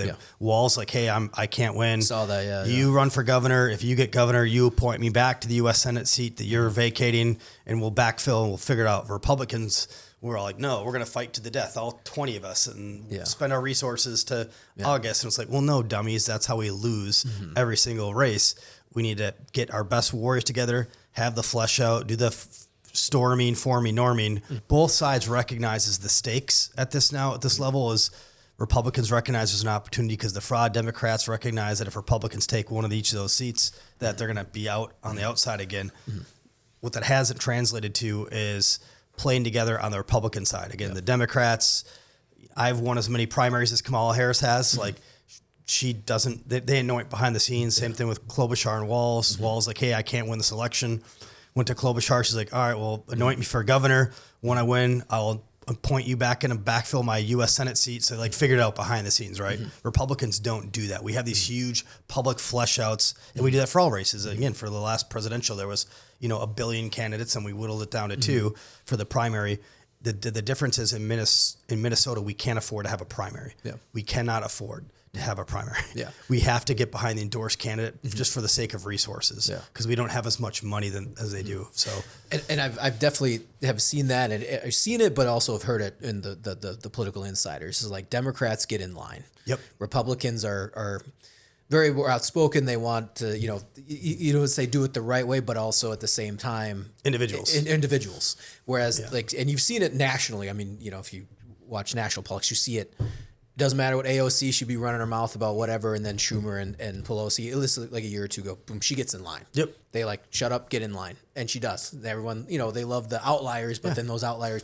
I mean, every single Democrat voted to shut down the government. Mm-hmm.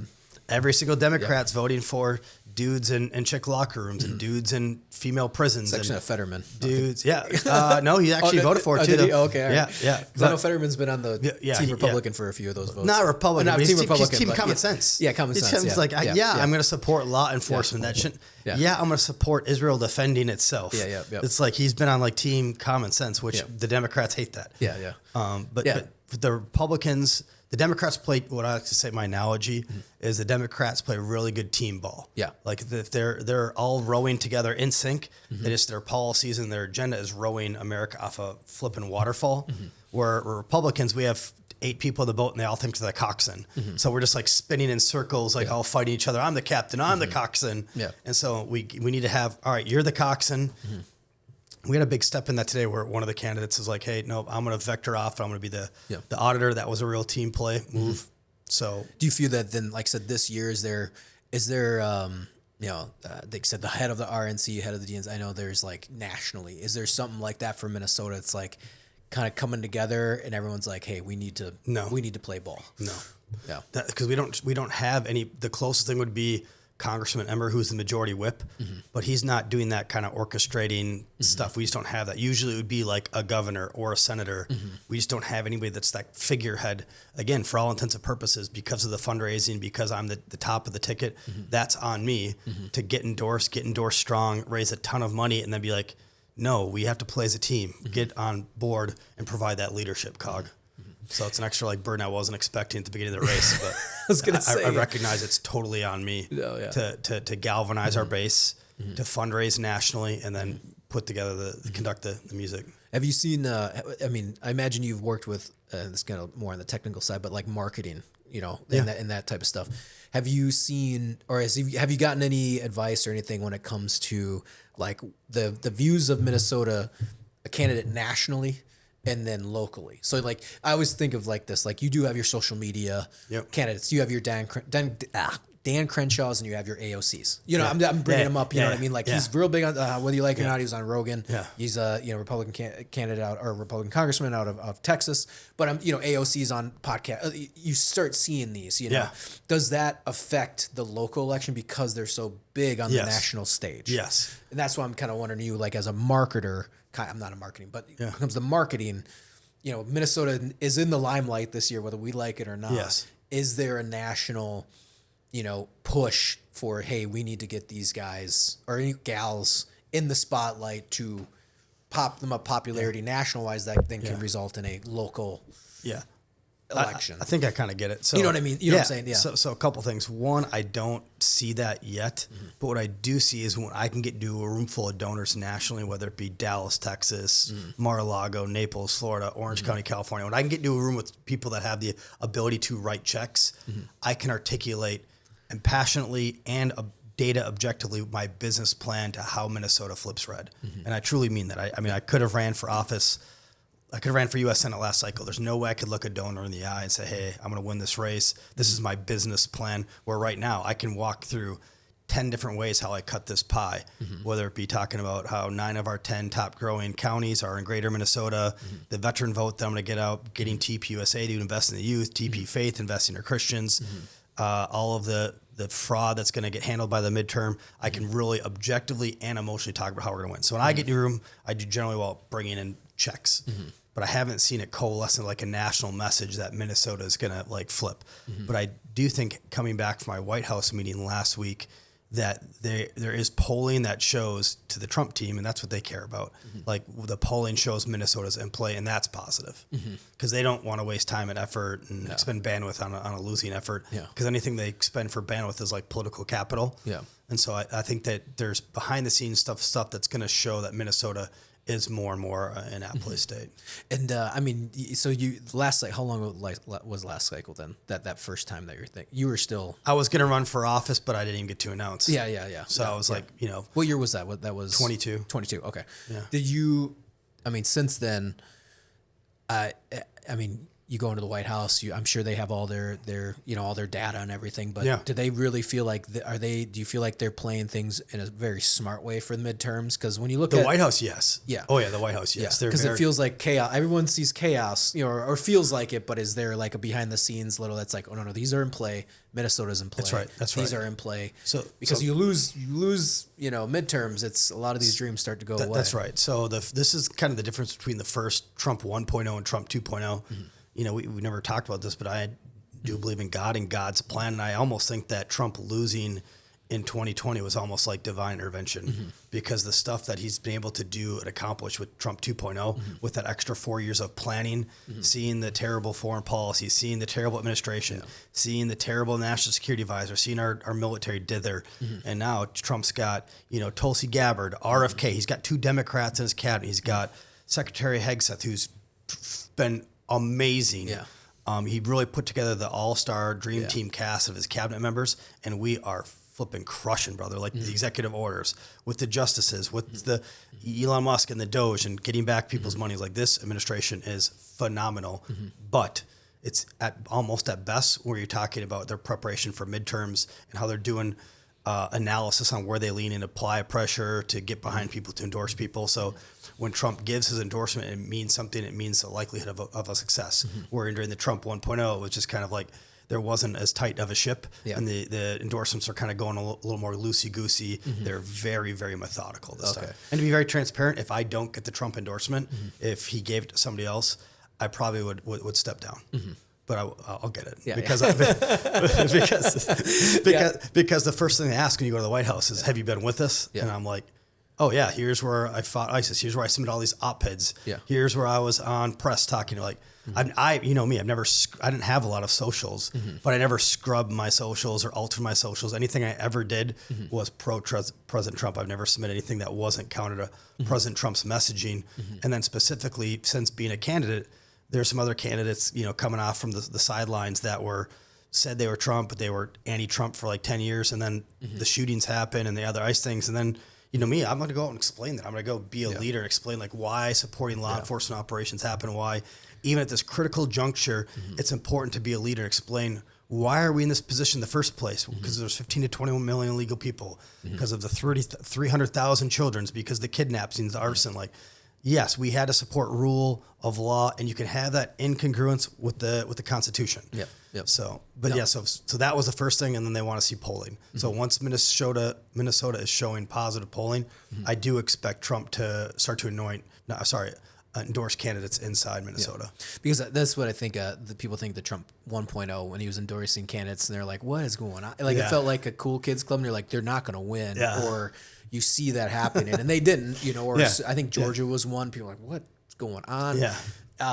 But I feel like, again, and I do agree with you. it's this weird godsend of like losing and then coming back. That's right. But coming back way stronger. And that's the American story, bro. Yeah, it is. Yeah. And I like how you feel. People aren't, when it comes to, all this stuff with the shootings and everything, but like, and people aren't like, I get why people are frustrated. I think everybody wanted day one to be like turnkey. We're blowing it all up and rebuilding, which that doesn't happen. That's right. But you could feel it in 24. Yeah, even my wife was just like, after the assassination attempt, you're just like, she was like, I think he's got it. You know what I mean? Like, which time? There's 3 times. Yeah, exactly. The first one, first one, and then with the and then I think it was like a week or two before that was the debate with Biden, and then people were like, whoa. No, I mean, it's becoming my memory, but like I can't remember. I think it was the debate and then the assassination attempt, and then I think Kamala Harris was it? Anyways, the whole thing people were upset about. Freedom of speech. I don't care how you swing it. I mean, you look at internationally what the UK is going. Everyone's like, well, that's the Europe's business. I was like, yeah, but Europe's stuff bleeds over. You're really talking about the U.S. being the last bastion of freedom, the beacon of hope. That's right. Whether how you feel about it, you know, like I said, if you can maintain it, if you can keep it, and I feel like, you know, I don't know, like I said the freedom, like Elon and everyone coming on and be like, this is bigger than a party. This is freedom of speech. This is, you know, being able to move forward in history. Because if you don't, it's going to go south real fast. That's right, brother. And so, I mean, like I said, you know, seeing that shift, you know, like I said, being a little more calculated this time around. I mean, that's cool that they're looking at Minnesota. They're like, this could be a swing. Do you know by any chance of anything with, like, not to go back to the fraud stuff, but like, I mean, clearly that's a big player of the topic in especially Minnesota. I think that will be the topic, because I think it's going to be like the gift that keeps on giving. Yeah. Through the entire midterm election. I think there's going to be more of that. I know from, you know, political insider knowledge that like the stuff I know. There's more. There's going to be more fraud coming down that's going to bring us back in the national limelight again. Yeah. And then we hadn't even talked about like the election fraud. Yeah. Like if you're talking about all this fiscal fraud, do you think it's not tied to the election fraud? Yeah. Like they go hand in hand. So that story will then come out. So we're going to re-vector on the failings of the Walz-Flanagan administration. And then right when that happens, they're going to lean in for Peggy Flanagan to be the U.S. Senator. And that's just not going to work. I mean, Minnesotans are not socialists. Even, you know, some in Minneapolis are, but even like the rich elite Democrats, they're not socialists. And they are not going to promote somebody who lost them $24 billion and is running on all the 10% issues. That's what she runs on. Yeah. And the, like I said, the voter fraud, like when they signed the Minnesota state license ID or whatever. Oh yeah, how they said you don't have to have an ID to, or even if you had an ID to vote, like anybody can get an ID. Yeah, so there's no way to track if you're a legal citizen or not when you vote. Because we gave away IDs. That's right. Or the Minnesota state IDs even when you're illegal, which is wildly insane. Again, daylight robbery. Yeah, it's like in their hearing, they're like, so you can vote with this ID, yes. An illegal can get this ID, yes. Is there any distinction between a legal's ID and my ID? No. So what you're saying is an illegal can vote and nobody would know? Yes. Crickets? Like, we don't think that's a big deal? Yeah, exactly. Yeah. And I'm curious what your thoughts are, is a bit more nationally, but like the SAVE Act. Do you know much about that? It's going to provide safer elections. Yeah. I mean, that's the so what. And and a lot of those things when we talk about like voter ID, like that's something like even like, you know, Black Americans, minorities, it's like 70, 80%. Oh, it is. They're for. Polling, yeah. Everybody is Democrats, for. it's like 78%. Yeah, exactly. Even Democrats, it's in the 70%. It's like everybody is for free, open, fair elections, shoring up our election integrity. And because both sides are like, oh, it's the Russians. Well, both sides are saying it.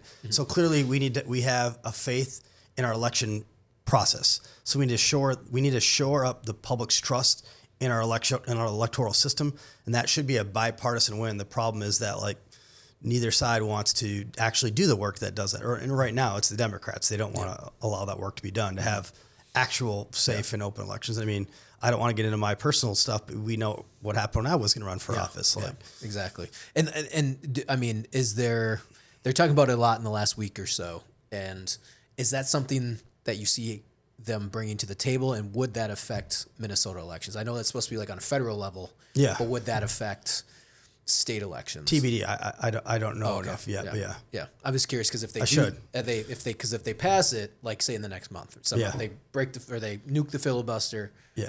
They will. Republicans, I don't think will nuke the filibuster, because that's a mechanism the Republicans use more than Democrats. And frankly, this is where I would stray from President Trump on this, is I don't want Republicans to nuke the filibuster, because again, that's a tool I have as a fiscal hawk to say no. Yeah. And I'm going to say a lot of no's. And I get that. So it's like we use that mechanism more. The Democrats are for sure going to do, by the way. The moment the Democrats have the ability to nuke it, they will.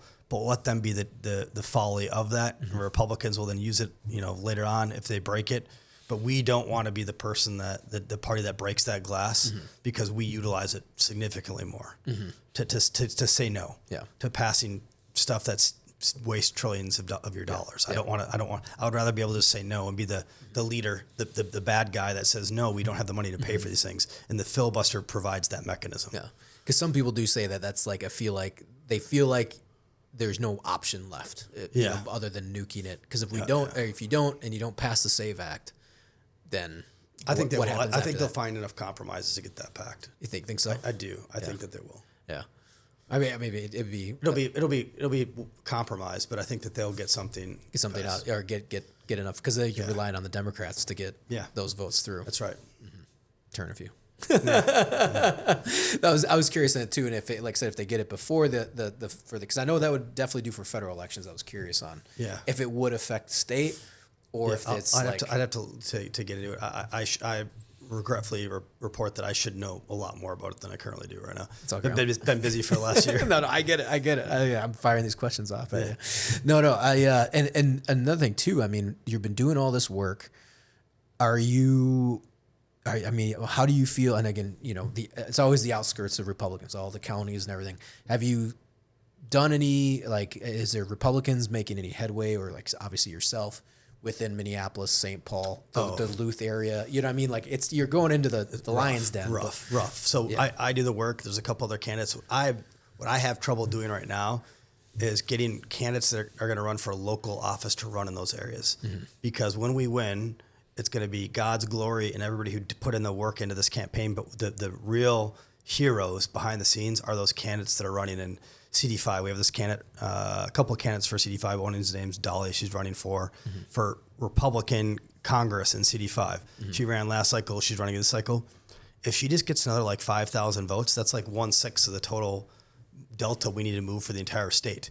So if we have a couple of House candidates, they each move 500 votes. Well, I need to move 33,000 votes. So those candidates that we don't have in the CD4, in the St. Paul or Minneapolis area, if we don't have at least candidates run, then the Democrats save those millions of dollars of resources for to push back in greater Minnesota, push back in other races.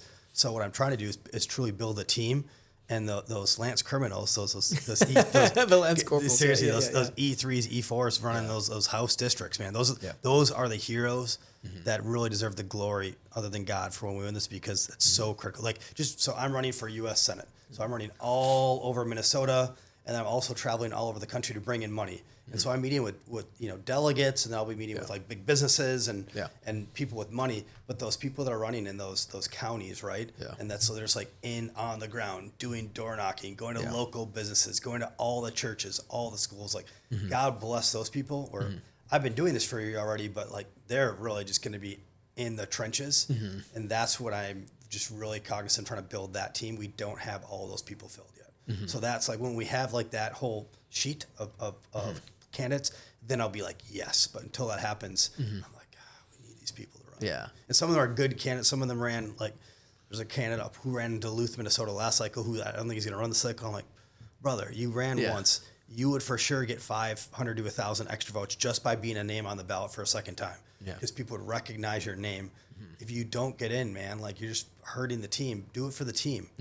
And so those are the conversations I'm having all over the state, is to try to bolster the ticket from top to bottom. Oh, okay. All right. That's what I was kind of curious. I mean, you are, because Minneapolis, I think people, when they look at Minnesota, they're like, oh, what's going on? I'm it's not that big of a state. Or I mean, even Minneapolis, it's not that big of a city. They think it's LA or something. Where there's not millions of people you'd have to swing, it's not a lot. It's 33,000. Yeah, exactly.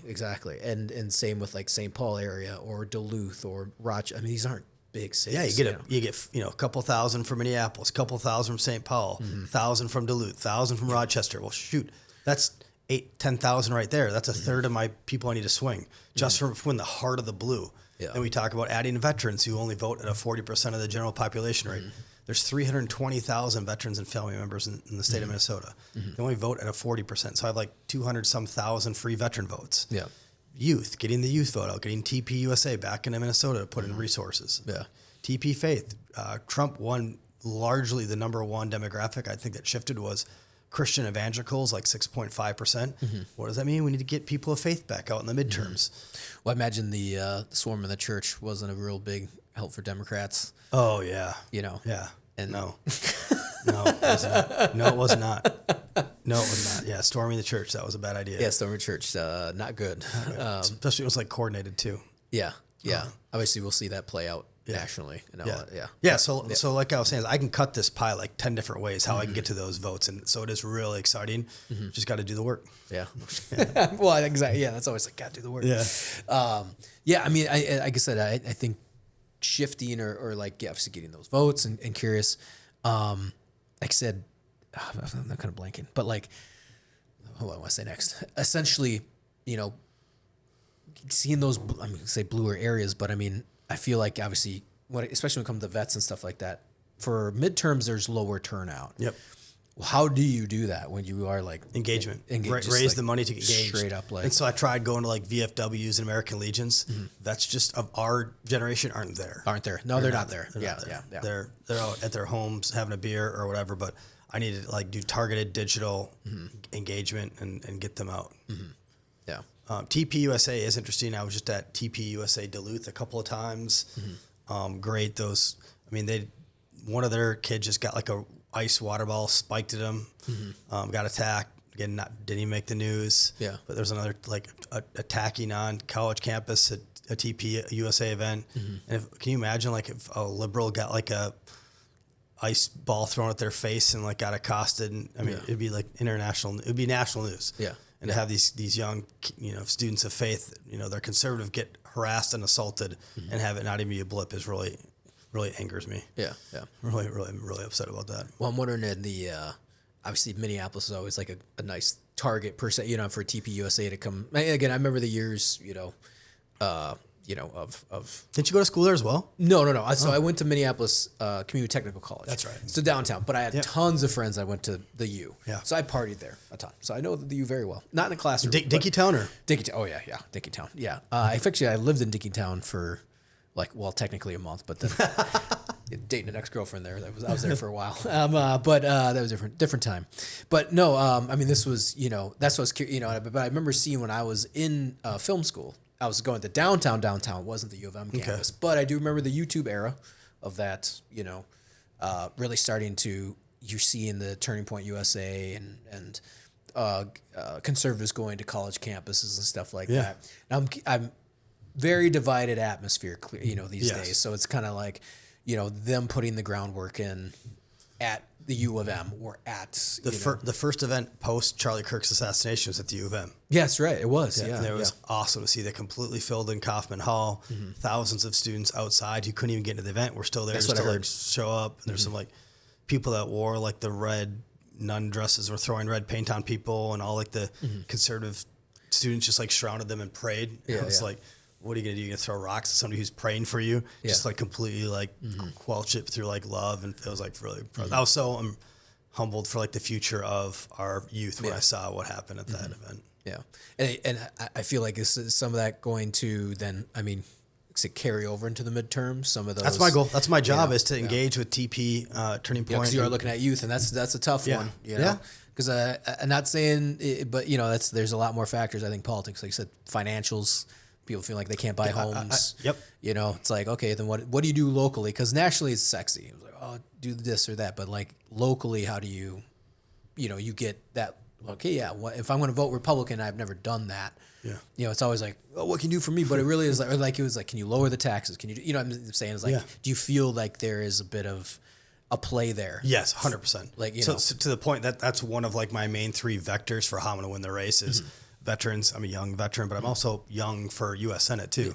And I've done the work with the Turning Point campuses around the state.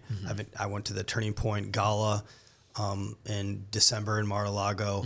I'm connecting with the leadership of Turning Point to be like, hey, that one. So I think we had another Minnesota Navy SEAL flip out a U.S. Senator last cycle, Tim Sheehy in Montana. Sounds familiar. Yeah, so Minnesota Navy SEAL, 3-term incumbent. 5th generation rancher, John Tester. Everybody thought he would die in the U.S. Senate. Tim flipped him out. Well, a large portion of that was Charlie Kirk and TP investing in resources and time. That was out of Montana? Yep. Okay. Exactly. Yeah, that's right. Okay. Yep. So I want to get Turning Point to come in and invest time and resources in Minnesota, build out, because there's a thirst. Like there's, St. Thomas and even like in Turning Point, Duluth, there's like 130 people in their chapters. I mean, that's pretty good sizable. Yeah. Very, very active. Yeah. So to like, and they're not supported. They're just like showing up in like a classroom and like doing their own thing. There's no support, no infrastructure. If Turning Point was like, let's engaged, we would crush. Yeah. would crush. And that, again, that's my job. That's like to get them in to sell like why Minnesota is in play, why it's a good investment, and we're talking millions of dollars for that. Yeah, yeah. Well, that's awesome. I mean, that it gives hope to Minnesotans, which is awesome. Yeah. So this is the point where we're going to switch to the Patreon. So we did cover this. Cool. I do this Okay. about 10, 30, 40 minutes or whatever we want to do. So we also got a lot out of that episode. I'm very excited. To Patreon, we still keep our pants on though, right? Yeah, Like, exactly. Nothing weird happens. Not only no, I'm not equipped for that. No. So where can people check you out? Your IG, donations, look out for you, all that kind of stuff. Thanks, brother. Appreciate it. Schwarze for Senate.com, SCHWARZE for FOR Senate.com. Same name on X, Adam Schwarze, Instagram, all the things. I'll be very honest. I have never done social until like the last few months because I was a behind the scenes warfighter for my whole career. So I think I have like 3,000 followers on X now, which is historic for me this quickly, but I was always behind the scenes. And now I'm very blessed that I've raised the money to have people help me with all of those comms and social media stuff. Yeah. That's why you're like, wow, it's great to see you like your development as a candidate. Now you're on socials. I'm like, yeah, I kind of have to for U.S. Senate. But yeah, on all the platforms. And the cool thing is because I have a team now, but I'm not, in full U.S. Senate. I still have some time where if you write to Adam Schwarze on X or to our Facebook, or even to, if you go to the website and you submit like an info at I will read that. My team will read that. And I'm like, oh, thank you for asking this question about policy, or, sometimes like, you should have died in war, you pig. I'm like, well, thank you. I'm sorry I didn't die as well, but I'm still here fighting for your rights. Vote for Schwarze. Yeah.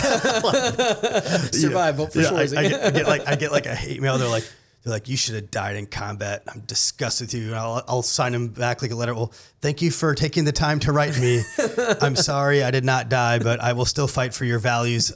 I will defend your right for First Amendment speech. That's awesome. So that's great. Whatever. Awesome. Sweet. All right. Switch over to Patreon. You can go check out Patreon at Into the Breach Show, and then check out Spotify in the exclusive content. So switching over.